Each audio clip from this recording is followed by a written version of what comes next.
Adrenal fatigue and diabetes. These are very prevalent illnesses that could be affecting you and many people you know.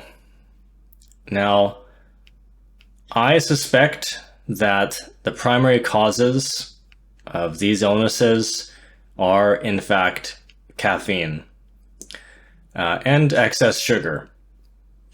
Despite what experts say, despite the fact that experts focus on things like stress and being overweight or having and being inactive, or maybe your genetics, I really doubt this, because I've seen too many cases of people who have all the adrenal fatigue symptoms and people with diabetes, and pretty much all of them basically abuse caffeine. They excessively consume caffeine. And so because of its severity, adrenal fatigue turns into diabetes. It goes into, I suppose some people call it pre-diabetes, or maybe it goes into that, then diabetes. But basically, from certainly what I know, it starts with the fatigue of the adrenal glands and the stress system and goes into a worse condition that we call diabetes. So if you find yourself constantly tired or experiencing irregular energy patterns, then this could be why. And a good way to recognize it is to simply look at these energy patterns, because cortisol, for example, normally rises in the morning as we wake up, but this doesn't occur as efficiently or as significantly, if at all, for people with adrenal fatigue and diabetes. So these people often don't wake up feeling rested.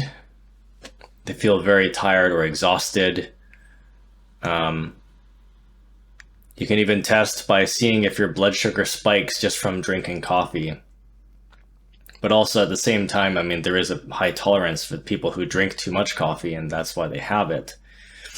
Now, frequent urination is another common symptom.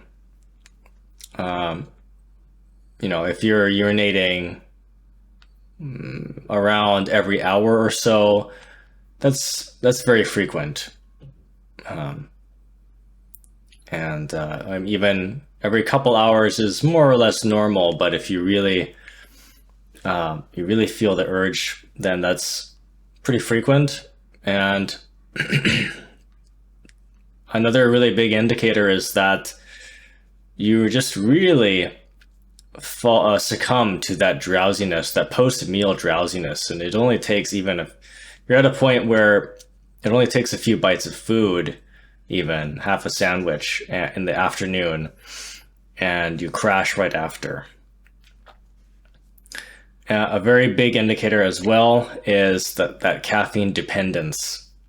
These people who have this condition, who drink coffee and other things like that, Red Bull, they absolutely need that extra coffee in the afternoon or some kind of caffeinated drink just to get through the day. They won't be able to, if you experience this, you can't hold back that extreme drowsiness that follows lunch or any meal at that.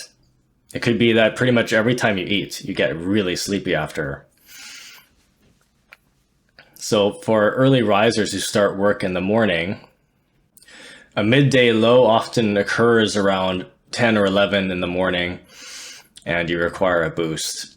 Otherwise, the low happens any other time in the afternoon after some hours of being awake. And it takes the form of that very heavy crash after a meal or after exercise. You become completely overwhelmed by this wave of drowsiness, and you have to surrender to it, to a nap, or consume more caffeine to carry on. And what tends to happen too is that just sitting alone may cause you to become really drowsy. And you used to never be this way, and nowadays, when you just by sitting for a few minutes, on the bus during the day or at home, after 10 minutes or so, you're falling asleep. That's not normal. It shouldn't be that easy to fall asleep. Maybe you used to have insomnia and you don't anymore. It's a miracle. You don't have insomnia anymore. You can't even stay awake. That's another indicator. Of course, this condition can cause insomnia a lot too because the energy patterns are irregular. That's why they call it wired and tired. Another noticeable symptom is that unlike a healthy person, you can get really strong sugar cravings that tend to occur later in the day, like between the late afternoon and the evening especially. Maybe 6 or 7 o'clock. You might have very little craving for chocolate or juice in the morning or any kind of candy, and then eventually after lunch and especially in the evening, there's this really strong craving for a tangy fruit-flavored pop or juice or chocolate or something like that, something really sweet around dinner time. This is happening because when you stress out your adrenal glands, the system is pulling sugar from your liver, a lot of it, and you're depleting yourself of sugar. That's why you get that sugar craving. So what's happening is due to the excess caffeine, caffeine doesn't give you energy, right? It's extracting energy from you. The caffeine is pulling adrenaline and cortisol from your system, from your adrenals, adrenal glands, and cortisol from your system. It's causing stress in your body. The cells in our muscle and our fat and liver and pancreas are becoming resistant to insulin. And as a result, the cells don't take in enough sugar. So the pancreas can't make enough insulin to keep blood sugar levels within a healthy range. And furthermore, so that's why this caffeine is stimulating the liver to produce sugar as well. This is what leads to high blood sugar levels. And the way to test it is to see if your daily dose of coffee gives you high blood sugar. Now, interestingly, around 6 o'clock or a few hours after lunch, these people get a sudden boost sometimes, and they're left feeling better than they have all day. They might feel more balanced around 9:30 at night. So if they fight their natural sleepiness until 11 o'clock or midnight, they get a second wind. Or before, like if they have that second wind around 9 o'clock, they're fighting it in the afternoon. So this second wind can, prompt them to stay up and they have to stay up if they have insomnia. So you start reading and cleaning and doing various chores until finally, late at night or in the morning, you're able to feel drowsy again. So the most refreshing sleep for these kinds of people is to get up between 7 and 9 a.m. Or just if you can allow yourself to sleep until 9 in the morning instead of getting up so early, that would be very good. That means going to bed earlier to get up at that time, though. So this means that way your body can produce cortisol. You don't use up the cortisol, that mild stressor of waking up. Your body can produce it on its own, and you'll have more to use up during the day if you sleep in a bit more.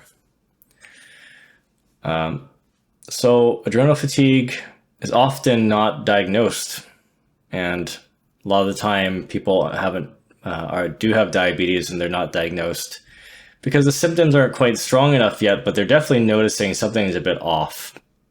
They get tired all the time, caffeine dependent, can't stay awake, and even even causes other symptoms too, like when the blood sugar gets too irregular, it can drop very radically as well, not just after eating, not just the crash, but just from being depleted from a little bit of exercise. So you might start noticing that it doesn't take much exercise than it used to actually feel, it causes like an upset stomach, or you can get nauseous when your blood sugar is low. So if you've ever noticed that you've been working for, you're at your job, and after a few hours of standing and working, after 3 or 5 or 6 hours, especially if you don't take a break, you've been working all day or even half a shift, and you start to feel kind of sick. You feel a little bit queasy or nauseous. But it seems like for no reason, this is persistently happening. And especially if you're not eating much that time, or on the days you don't eat, you feel like that. It's because it's not from overworking necessarily, because you probably noticed that you used to be able to work, 8, 10, 11 hours without feeling like this. And now all of a sudden, after 4 or 5 or 6 hours of like labor work or standing without taking a break, you feel like this. It's low blood sugar. Yeah, that's what I learned recently. And what fixes this really well, I got an insight about this. I just received it. It was this thought that came into my mind that I didn't create. And the thought said, my Tathagata said, eat fruit. Eat fruit to stabilize blood sugar. I thought, oh, okay, I'll try that. And it works really well, at least for me. So you got to replenish your blood sugar when it goes down it goes down easily when you have adrenal fatigue and diabetes. So when you use your body like that, you're exercising or you're working for a few hours, or you're exercising intensely for like 40 minutes. When you exercise more, the blood sugar goes down even faster. You got to replenish yourself with, I think, fruit. I mean, fruit juice has been used. If it's 100% natural fruit juice, that's pretty good. That should work. And it's even better to eat whole fruit. Any kind of, most fruit is good. It should do the job because it has fiber. Most fruits have a lot of fiber, right? So it doesn't digest. There's the fructose in the fruit juices. That fructose sugar is a slow digesting sugar. It's good for you. And when you eat the whole fruit, you get the good fructose sugar, and it digests even slower because the fruit has fiber. So that's really helpful. Eating fruit when you feel like that, of course, you also want to rest too a bit. And when you eat that fruit, you can feel good pretty quickly, actually. And eating, ketogenic foods, like lots of protein, slow digesting food, protein, beans, brown rice, eating less carbs, that stuff all helps, right? The carbs you eat, they say you shouldn't have carbs, or you need slow digesting food, right? It's got to have a low glycemic index. Bananas are usually okay. It's pretty slow digesting for a carb. Right, slow digesting starches, brown rice, oatmeal, eating less carbs, eating carbs with protein, having lots of protein. It's all very helpful. So given that much of doctors' education is sponsored and influenced by the pharmaceutical industry, there is little incentive to promote treatments that don't bring in revenue. And despite the diagnosis difficulty, people can do a lot to help themselves like this by focusing on lifestyle changes, which is the primary treatment if you want to go the holistic way. I am a firm believer that pretty much every condition or terrible illness that exists, including cancer, has a cure. I think it's simple. It always has been simple, and the things getting in the way have been the government and the health industry is wanting to make money, basically. Right? Cancer does have a cure. Of course it does. Because oftentimes, if it's not caused by, you know, terrible chemicals that have been in your body or asbestos that's stuck in your lungs, then the cause is basically natural. If a natural cause of an illness is what you have, then it takes a natural remedy to reverse it. So if it wasn't a chemical or something that's stuck in your body, but if caffeine, for example, is the cause of diabetes, then it just requires the right lifestyle changes and nutrition to reverse it, to heal it. So Master Samael taught this. He talked about remedies for cancer, and he has a remedy for affected kidneys, he calls it, which is, I assume, adrenal fatigue. And he has a diabetes one too. And those remedies are almost the same. You can basically use them interchangeably. They get the same effect. So the first thing is reducing or eliminating caffeine. It's a huge one. Or sugar. If your thing is sugar, maybe it was caused by sugar, right? You don't want more than like 30 grams of sugar per day. So strictly stick with that and count your sugar. You don't need more than 30 grams a day. If you're small, then it's less than that. I mean, if you already have adrenal fatigue or diabetes, 30 grams is already too much because of your state. But I mean, if you stick with that anyway, because you love sugar and you're not disciplined, it's probably doable. It's not like really excessive, you know, the way that some people are, where they drink a whole 2 liter of pop every day kind of thing. So you have to minimize stress too. That is, of course, still a contributor to adrenal fatigue. If you're coming from a traumatic background, if something traumatic happened recently or it was an elongated period, then maybe that was the cause. But I'm talking about the very common cause of caffeine, the detriments of that. But if there's stress in your life, try your best to remove yourself from that. You want to reduce it as much as you can. Live a stress-free life, because that affects adrenal glands, right? Stress.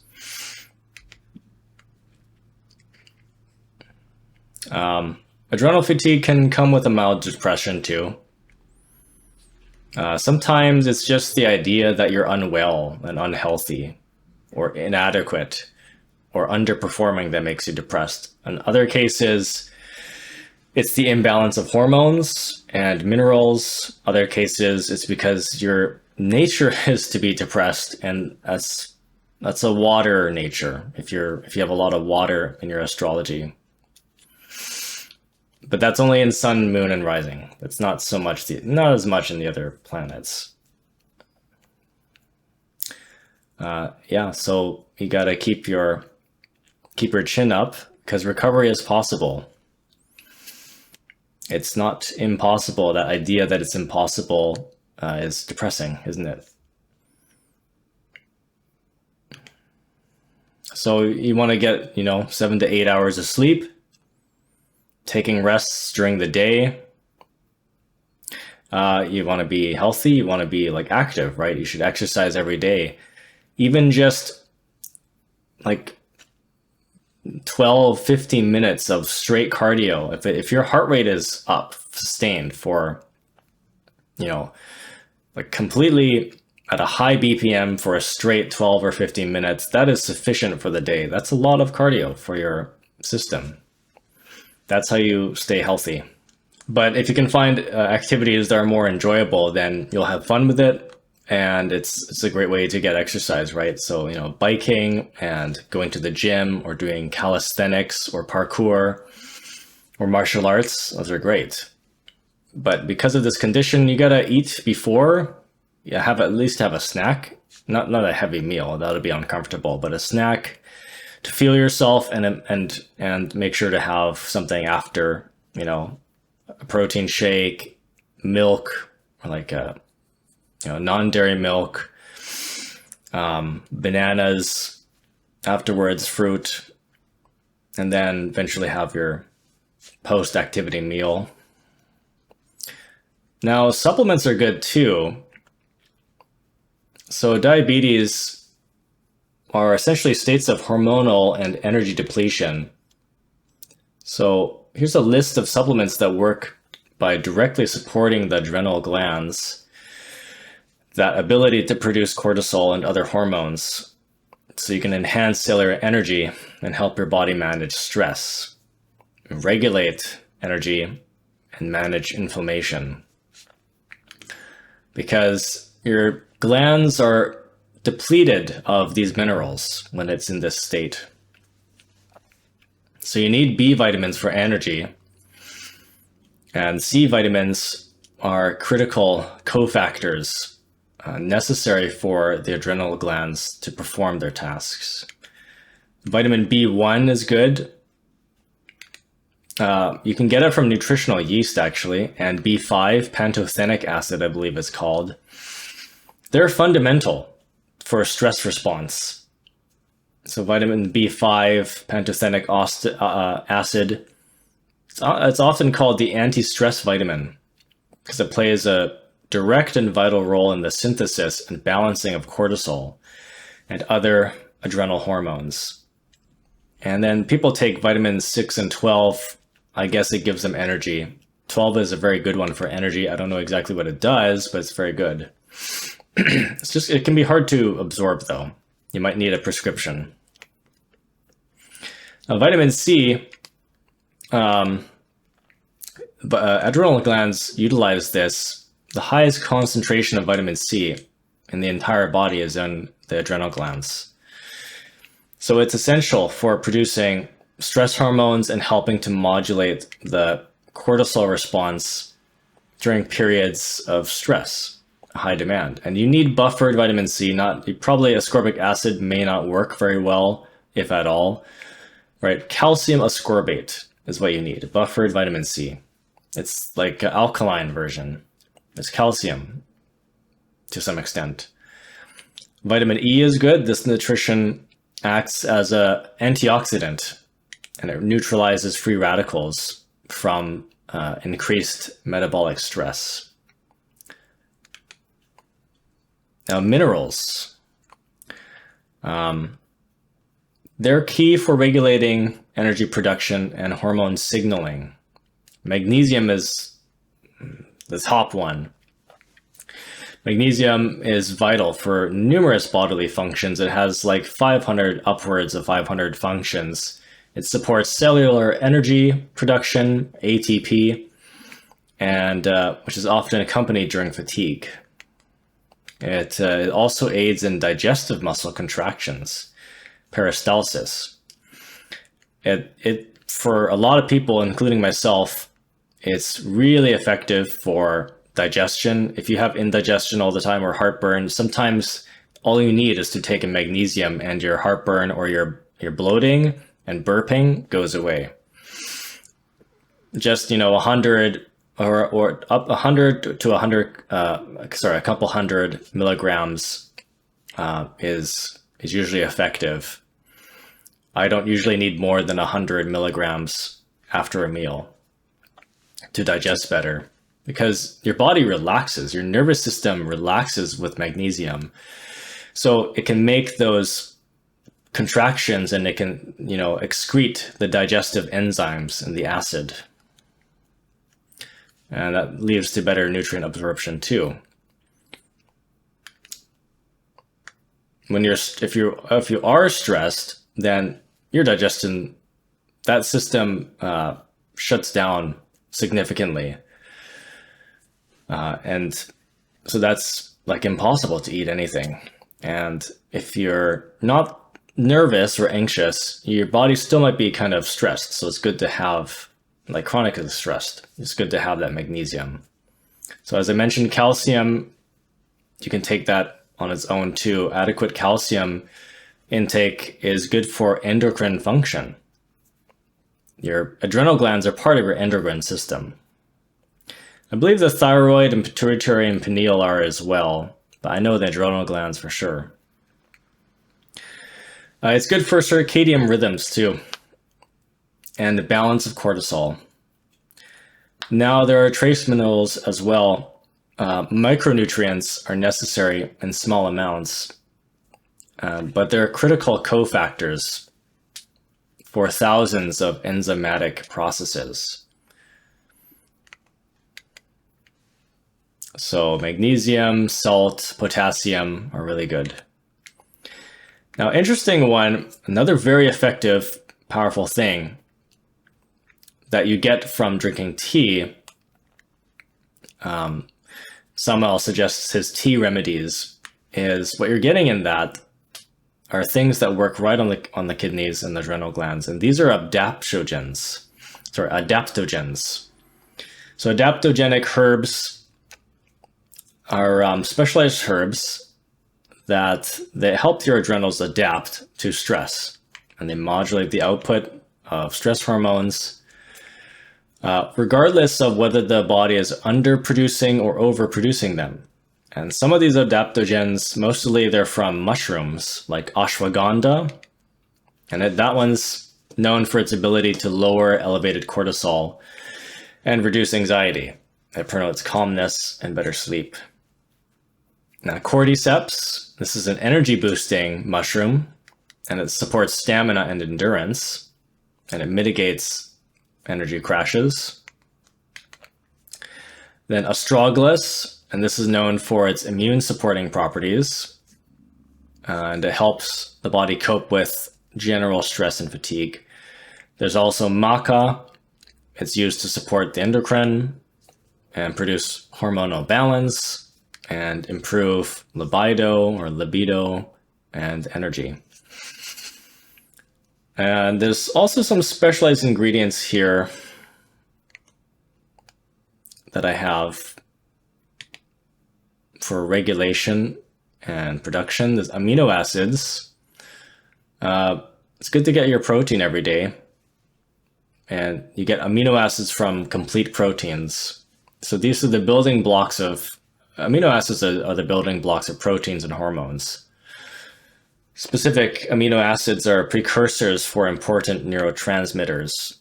Those transmissions happening in your brain, the signals, and that's essential for mood regulation and stabilizing the nervous system, because if you have a neurotransmitter problem, that can cause anxiety attacks and panic attacks or other kinds of fatigue problems or sleep problems.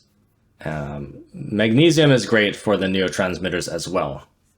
But amino acids like GABA or L-theanine are great for your brain. And they can help with irritability too. Then there's licorice root. This herb contains compounds like glycyrrhizin or glycyrrhizin. It helps slow and break down the circulating cortisol. It's beneficial if you have extremely low cortisol levels throughout the day. There's cumin and whole fruit, as I mentioned. It regulates cumin and whole fruit. So these regulate blood sugar release.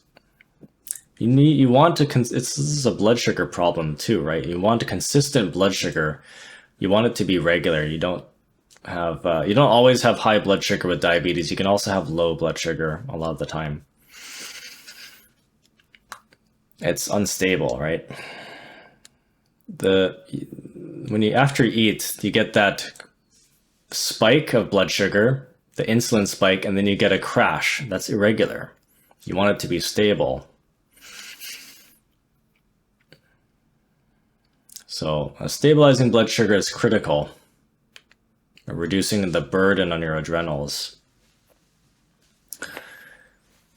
So there's a lot of stuff that I mentioned. There's antioxidants and minerals and vitamins, adaptogens.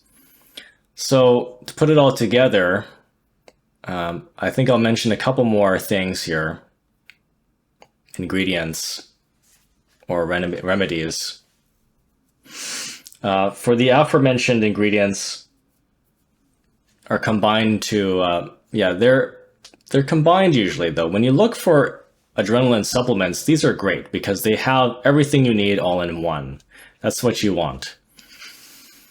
So you can find these proprietary supplements specifically designed to target these problems, and you can remedy diabetes with these adrenaline products. So we have things like Adrenasmart by Smart Solutions, Bounce Back Adrenal Recharge by Orange Naturals, which is typically a blend of B vitamins and adaptogens like ashwagandha. There's Drenamin, which contains B vitamins and C and adrenaline extracts. Drenatrophin, it contains granular support like adrenaline tissue concentrates. Prev also has an adrenaline one. I think it's called ashwagandha and something. These are all great. I think the combination of adaptogens is wonderful with some magnesium and vitamin C, but they usually have most of those things. Now, I will mention, because this is a Gnostic group, some of these some occult medicine, because these are a more holistic and traditional means of medicine, herbal medicine. So Venerable Master Samael, he has some remedies, tea remedies.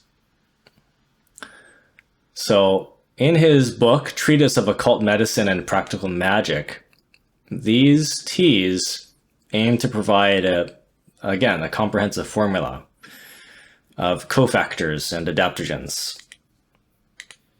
I think I'll just leave the links to the shorts that explain these ingredients here. But basically, most teas are quite effective. You can't go wrong with black tea and green tea, actually. If you can find a high quality black tea or green tea is probably the best. I didn't know this, but yeah, green tea with its antioxidants and other properties, it's effective at healing the adrenal glands. It's effective at curing diabetes.